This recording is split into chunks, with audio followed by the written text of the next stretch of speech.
Emmanuel Macron avait de très bonnes raisons de sourire ce soir-là. Le 27 février 2024, le président reçoit toute l'élite française autour d'un homard bleu. Parmi les invités, Bernard Arnault, Xavier Niel, François-Henri Pinault chez les chefs d'entreprise, Nicolas Sarkozy, Rachida Dati ou Jacques Lang chez les politiques, et le duo Kylian Mbappé-Alain Ducasse en représentant de l'excellence sportive et culturelle à la française. Un casting prestigieux réuni en réalité autour d'un seul homme, Tamim Ben Hamad Al Thani. C'est le moins célèbre de tous ceux que je vous ai cités, et pourtant c'est peut-être le plus riche d'assez loin, puisqu'il est l'émir du Qatar, un pays qui est à peine plus grand que la Gironde, mais qui détient pour 526 milliards de dollars d'actifs et a déjà investi plus de 25 milliards en France en 10 ans. C'est par exemple lui qui possède le Paris Saint-Germain, des hôtels et des palaces dans toute la capitale. C'est aussi lui qui fournit une partie du gaz que tous les Français utilisent et qui détient des milliards en actions, que ce soit chez LVMH, Total ou Accor. Bref, c'est un partenaire vital pour la France. Alors quand l'émir en personne se déplace, on sort le grand jeu, et ça valait le coup puisqu'il vient d'annoncer que son pays va investir 10 milliards d'euros en plus sur 10 ans. Mais pourquoi ce petit pays qui compte 4 fois moins d'habitants que la Belgique a-t-il choisi la France? Et comment est-ce que vous réagiriez si je vous disais que tout ça tient à une histoire mêlant l'Union Européenne, Nicolas Sarkozy et des infirmières bulgares? Alors installez-vous et laissez-moi vous raconter comment le Qatar est devenu un partenaire économique et diplomatique essentiel de la France. D'abord, il faut savoir que la France et Total ont aidé le Qatar à s'enrichir dès son indépendance en 1971. À l'époque, l'économie locale, elle repose sur la pêche et les perles et son PIB dépasse à peine les 400 millions de dollars. Mais le Qatar est littéralement assis sur une mine d'or noir, un gisement de pétrole et de gaz. Il se lance donc dans l'exploitation pétrolière avec l'aide de la France. Total, qui s'appelait à l'époque le CFP, s'implante au Qatar dès 1974 pour l'aider à développer ses infrastructures et à former ses ingénieurs. Une collaboration qui est soutenue par l'Élysée et Valéry Giscard d'Estaing, président de l'époque, qui signe un accord de coopération privilégié pendant le choc pétrolier. Et ça marche, le Qatar augmente sa production et profite de l'envolée des prix du baril qui passe d'à peine 3 dollars à presque 20 dollars. Son PIB s'envole à 8 milliards de dollars, mais ce n'est que le début puisque Total l'accompagne aussi dans sa transformation vers le gaz. On est en 1989 quand les deux collaborent pour lancer l'exploitation du gisement de Northfield au nord du Qatar. On parle ici du plus gros gisement de gaz mondial qui commence à être utilisé pile au moment où les économies veulent sortir du pétrole qui est trop polluant. Pour vous donner une échelle, le Qatar possède 1,5% des réserves en pétrole mondial et 13% pour le gaz. Les Qataris s'engouffrent dans la brèche et multiplient leur PIB par 10 pour atteindre les 125 milliards de dollars en 2010. Ça y est, le Qatar est devenu riche et peut se diversifier. Il ne se contente plus seulement de vendre l'énergie, il veut investir à l'international. Son émir de l'époque, Hamad Ben Khalifa Al Thani, décide de lancer un fonds d'investissement souverain, le Qatar Investment Authority, souvent appelé le QIA. Il est inauguré en 2005 et son but est assez clair, utiliser l'excédent budgétaire issu de l'exploitation des réserves de gaz et de pétrole pour s'implanter dans l'Occident. Et coïncidence, à cette époque, Nicolas Sarkozy a fait de la France ce qu'on pourrait appeler un paradis fiscal pour les Qataris. Contrairement à ce que vous pouvez penser, le plus gros investissement du Qatar en France, ce n'est pas le PSG, mais bien les immeubles. L'émirat a racheté entre 2005 et 2019 des dizaines de palaces, d'hôtels et de domaines pour plus de 7 milliards d'euros. Et on peut alors se demander pourquoi est-ce qu'il aime tant les immeubles français. J'aimerais vous dire que c'est parce que ce sont les plus beaux du monde, mais ce n'est pas vraiment le cas. C'est surtout parce que le Qatar bénéficie d'un statut assez particulier après avoir sauvé Nicolas Sarkozy dans une affaire d'infirmière bulgare qui mêle corruption, VIH et Libye. Juste avant qu'on y arrive, si vous êtes là, c'est que la vidéo vous plaît, alors prenez 3 secondes pour vous abonner, c'est ce qui nous permet de produire ce genre de vidéo. Merci beaucoup à tous ceux qui le feront et on en revient à cette fameuse histoire. Et pour ça, on doit faire un petit retour en arrière. En 2007, Nicolas Sarkozy vient d'être élu président de la République française. Tout de suite, il veut briller à l'international et négocier avec le grand dictateur libyen Mouammar Kadhafi. Il l'invite donc à Paris pour lui dérouler le tapis rouge et tenter surtout un coup d'éclat diplomatique, libérer des infirmières bulgares détenues depuis 8 ans à Tripoli, la capitale de la Libye. Ces 5 infirmières sont accusées d'avoir injecté le VIH à 462 enfants.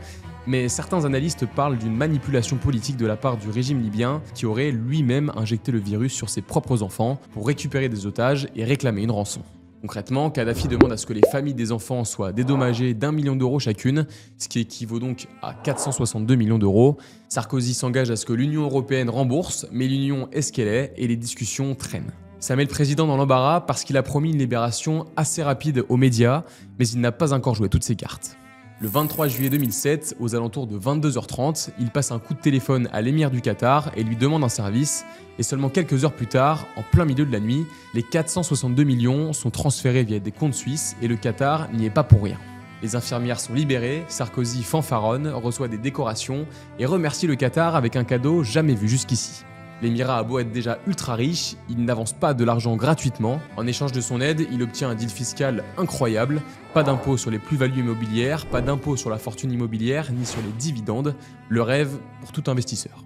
Concrètement, c'est la convention fiscale la plus avantageuse jamais signée par la France. On parle de 150 à 200 millions d'exonérations fiscales par an, et à chaque tentative de la changer, ça a été balayé dans des conditions parfois assez étranges, mais ça, on en reparle un peu plus tard. En tout cas, grâce à cette convention, le Qatar peut jouer à une sorte de Monopoly grandeur nature en France. L12. On est où? Avenue Foch? J'achète.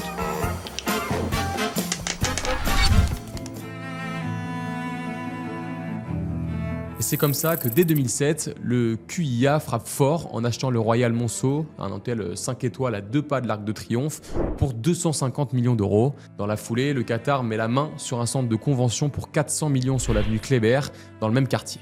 La même année, le fonds d'investissement achète l'hôtel Landolfo de Carcano pour en faire son ambassade. Le prix n'est pas communiqué, mais pour vous donner une petite idée, c'est la seule ambassade parisienne qui a une vue directe sur l'Arc de Triomphe. Et de toute façon, le Qatar est assez clair, il n'achète rien en dessous de 100 millions d'euros. En un an, et grâce à cette convention fiscale, le Qatar a déjà investi 1 milliard d'euros en France, de quoi lui permettre de se diversifier parce que le gaz et le pétrole ne seront pas éternels, alors que l'immobilier parisien, lui, ne bougera jamais. Sur les 2 années qui suivent, il s'offre des palaces, encore des palaces, des domaines, mais aussi des parts dans l'industrie, 5% de Veolia, 6% de Vinci ou encore 10% de Lagardère, évidemment tous exonérés d'impôts. À l'époque, le Qatar est juste vu comme un investisseur richissime par les dirigeants, mais reste discret, en tout cas jusqu'au 30 juin 2011, puisque ce jour-là, la France découvre Nasser Al-Khelaifi. Il est ministre d'État qatari et c'est lui qui est choisi pour reprendre le Paris Saint-Germain. Il signe un chèque de 70 millions d'euros pour offrir au fonds souverain son propre club européen. D'ailleurs, pour l'anecdote, le club parisien est plus vieux que son pays propriétaire puisqu'il est né en 1970, un an avant l'indépendance du Qatar. Et ce n'est pas vraiment un choix du cœur puisque certains disent qu'il aurait hésité à reprendre l'Olympique de Marseille, finalement convaincu de la magie offerte par la capitale et la Tour Eiffel. Bref, avec ce rachat, le Qatar sort de l'ombre. La France se rend compte de la puissance financière de ce pays qui compte moins d'habitants que la Belgique. La première année, c'est plus de 100 millions qui sont investis pour attirer de grands joueurs. Et après 14 ans, plus de 3 milliards ont déjà été injectés pour amener des Ibrahimovic, Mbappé ou encore Neymar, porte d'Auteuil. Et tout ça, c'est sans compter les salaires ou le nouveau centre d'entraînement récemment construit à Poissy qui est estimé aux alentours de 300 millions d'euros. Mais pour son activité la plus médiatisée, le Qatar n'est pas exonéré d'impôts et a donc rapporté presque 2 milliards de taxes depuis son arrivée à la tête du club, le tout en créant 750 emplois directs et indirects.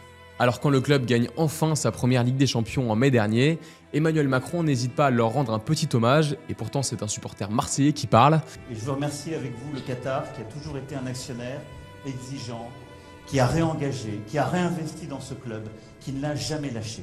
Le président peut être rassuré, le Qatar n'a pas jeté cet argent en l'air. Grâce à ses investissements, son club est valorisé à 4 milliards de dollars. C'est 60 fois plus que les 70 millions qu'il a dépensés pour se l'offrir. Toujours dans le sport, le Qatar a également repris la branche dédiée d'Al Jazeera, une chaîne privée mais très proche du gouvernement, pour lancer en 2012 beIN Sport, qui devient rapidement incontournable en obtenant les droits de la Ligue 1 ou de la NBA. Et tant pis si elle perd plus d'1 milliard d'euros sur ses 4 premières années, l'objectif est le même que pour le rachat du PSG, développer l'influence du Qatar sur la scène mondiale. Tout ça ne s'est d'ailleurs pas fait sans l'aide d'amis haut placés. Le rachat du PSG a par exemple été encouragé par Nicolas Sarkozy lui-même, qui est fan du club. Le président a organisé un dîner avec l'émir, l'ancien propriétaire du PSG et Michel Platini, qui était alors patron du foot européen. Et selon les témoins, le dîner ressemblait clairement à une séance de lobbying pour que Platini pousse la candidature du Qatar pour accueillir la Coupe du Monde en 2022. Et une semaine plus tard, l'émirat a remporté cette élection devant les États-Unis. Hasard ou pas, le Qatar a finalement tout ce qu'il voulait et comptait s'offrir au départ un club de foot qui joue la Ligue des Champions et une Coupe du Monde chez lui, de quoi rayonner à l'international et développer son soft power. Et tant pis si les méthodes sont parfois agressives, mais ça, on en reparle plus tard. Entre Entre-temps, le Qatar continue à investir et crée avec BPI un fonds de 300 millions pour investir dans des startups. Il a par exemple racheté 10% du capital de Fitness Park et 8% de la marque de système audio haut de gamme de Vialet. Aucune pause non plus du côté de l'immobilier avec les achats pour des centaines de millions via des holdings, de l'hôtel du Louvre et du Printemps Haussmann. Bref, le Qatar est partout. Faut aussi noter qu'à chaque fois, les transactions et les opérations sont assez discrètes et les montants confidentiels, comme si le Qatar voulait en quelque sorte qu'on ne regarde que le Paris Saint-Germain. C'est donc assez compliqué d'avoir des chiffres précis, mais une étude de 2019 faite par HEC et Cadran, un cercle économique franco-qatari, parlait déjà de 25,2 milliards d'euros investis en France en 8 ans. Ce qui représente à peu près 10% des investissements qataris dans le monde. L'étude montre surtout que le Qatar a très bien profité de ses avantages fiscaux puisqu'il a investi pour plus de 7 milliards dans l'immobilier, avec parfois des petits coups de folie à l'image du Peninsula. Le Peninsula, si vous ne connaissez pas, c'est un somptueux palace qui pèse 800 millions d'euros et qui se situe à 500 mètres de l'Arc de Triomphe et de la place de l'Étoile, un endroit pour lequel vous commencez à le comprendre, le Qatar a une petite obsession. Bon, l'immobilier, c'est sympa, mais le Qatar ne s'arrête pas vraiment là et exploite une autre de ses exceptions fiscales. Vous vous souvenez quand je vous parlais de son fonds souverain exonéré d'impôts sur les dividendes? C'est pas tombé dans l'oreille d'un sourd, puisqu'il avait investi en 2019 pour plus de 5 milliards dans des valeurs boursières. On a déjà parlé de Lagardère, Vinci et Veolia, mais ça concerne aussi d'autres poids lourds de l'industrie, avec 3% dans Total, 5% dans Suez ou 1% dans LVMH. Concrètement, en temps normal, quand un investisseur reçoit des dividendes, il paye un impôt dessus, mais les règles sont légèrement différentes pour le Qatar. En gros, si l'Émirat reçoit des millions d'euros de dividendes de la part d'LVMH ou de Total, ça n'est que du cash, et ne vous fiez pas aux petits pourcentages parce qu'on parle bien là d'immenses investissements. Pour vous donner une petite idée, 1% d'LVMH, ça représente environ 2,5 milliards d'euros, et là, vous vous rendez bien compte qu'on n'est pas vraiment sur la même planète. Et comme il paraît que l'appétit vient en mangeant, le Qatar a aussi massivement investi dans le luxe. En 2012, la famille princière a par exemple racheté Valentino pour 700 millions d'euros via la société Mayhoola for Investment. Et alors qu'ils n'avaient aucune expertise dans le domaine, ils ont fait exploser la marque grâce à un investissement massif et l'ouverture de 40 boutiques. Résultat, un chiffre d'affaires quadruplé et de grosses marges qui ont convaincu Kering de lui racheter pour presque 6 milliards d'ici 2028. Cette réussite, elle pousse ensuite le Qatar à casser sa tirelire pour s'offrir Balmain en 2016. Les médias racontent que les propriétaires de l'époque n'ont pas hésité longtemps au vu de la réussite de Valentino, mais surtout du chèque proposé. Le Qatar a dépensé presque 600 millions d'euros dans l'opération, un prix beaucoup plus élevé que ce que proposaient les autres candidats pour une marque qui n'avait que 8 boutiques dans le monde à l'époque. Avec ses 2 maisons distribuées dans ses propres magasins comme le Printemps Haussmann dont on parlait tout à l'heure, le Qatar générait en 2014 plus de 4 milliards d'euros de chiffre d'affaires, là encore exonéré d'impôts. Et concernant les 3,4 milliards d'euros qui restent, une bonne partie part dans sa compagnie aérienne Qatar Airways, qui est désormais bien implantée en France. Le reste étant dispatché entre sa participation à Accor, les hôtels et beaucoup plus étonnant, les casinos, car si les jeux d'argent sont interdits au Qatar, QIA détient quand même un quart d'une filiale de Barrière à Cannes, rien que ça, ce qui en fait l'un des principaux propriétaires du casino Barrière Croisette, un lieu mythique qui est prisé par les ultra riches de passage dans le sud pour leurs vacances. Et quid de beIN Sport dans tout ça? C'est la dernière ligne de ses investissements avec plus de 2 milliards consacrés pour lancer la chaîne. Après des années de pertes pour se faire connaître, comme c'est souvent le cas pour les chaînes de télévision, elle serait maintenant à l'équilibre malgré la perte d'une grande partie de son catalogue sportif. Au total, le Qatar est présent dans 42 entreprises en France et en possède une dizaine, à l'image donc de beIN Sport, Balmain ou Qatar Airways.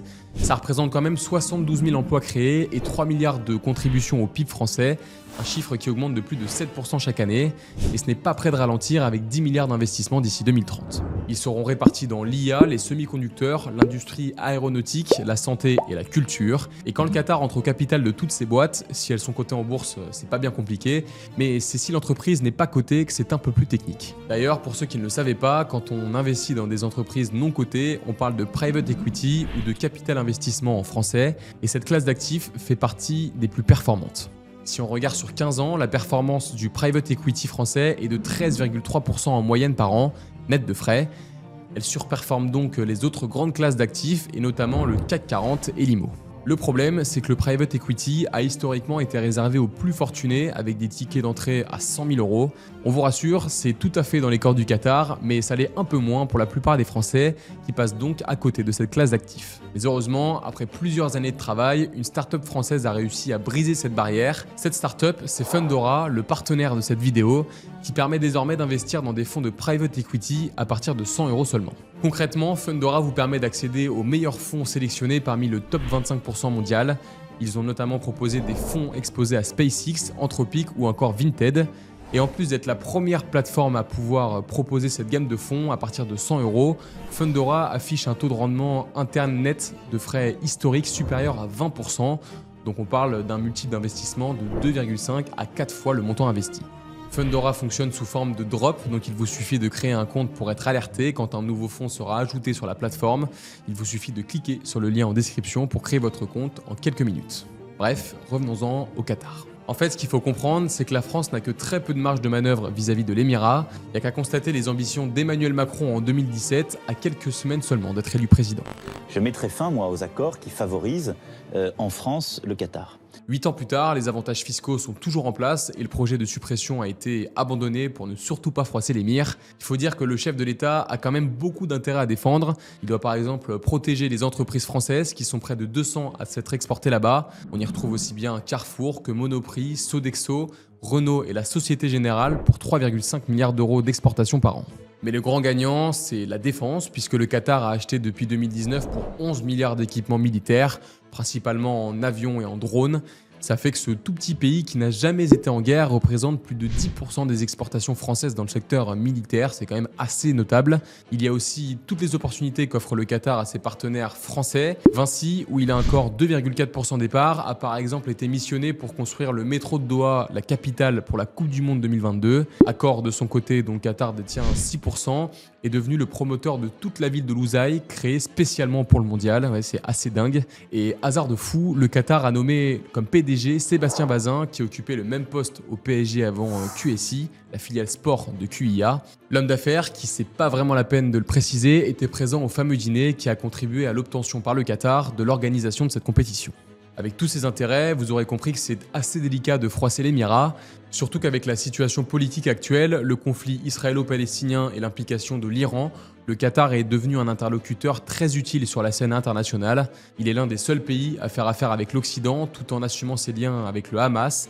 Et s'il refuse de s'aligner, le pays parle aussi avec l'Iran, les frères musulmans et les gardiens de la révolution. Bref, si l'Occident, et donc d'une certaine manière la France, veut espérer pouvoir négocier avec ces organisations, il doit nécessairement passer par le Qatar. Ça explique pourquoi le pays est en position de force là où il investit, surtout en France. Il peut se permettre de jouer avec les limites, voire de les franchir sans être inquiété. J'ai commencé à vous en parler tout à l'heure, mais le Qatar aime bien l'espionnage. Et il est par exemple accusé d'avoir espionné la sénatrice Nathalie Goulet qui voulait remettre en cause sa convention fiscale.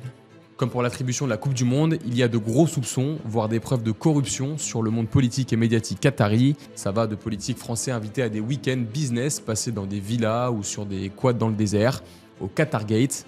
Vous en avez peut-être entendu parler, mais la police belge a aussi retrouvé 1,5 million d'euros chez différents eurodéputés, dont la vice-présidente de la commission. Elle aurait notamment été payée pour dire ça. I always said that Qatar is a front-runner in labor rights, abolishing kafala and reducing minimum wage. À l'échelle de la France aussi, on a eu droit à quelques scandales. Nabil Enasri, un politologue spécialisé sur le Qatar, a par exemple été incarcéré pour trafic d'influence. Concrètement, ses interventions dans les médias étaient commandées par le gouvernement qatari et il défendait ses intérêts. Rachid Mbarki, un présentateur de BFM, était lui aussi payé pour diffuser des sujets pro-Qatar la nuit à l'antenne. Et ça, c'est uniquement ce qui a été reconnu par la justice parce que ça pourrait aller bien plus loin. C'est ce qui est expliqué par Bérengère Bonte, autrice d'un livre sur l'influence du Qatar en France. C'est que dès que vous prononcez le mot Qatar devant un politique français, ça déclenche instantanément une sorte de mini-séisme.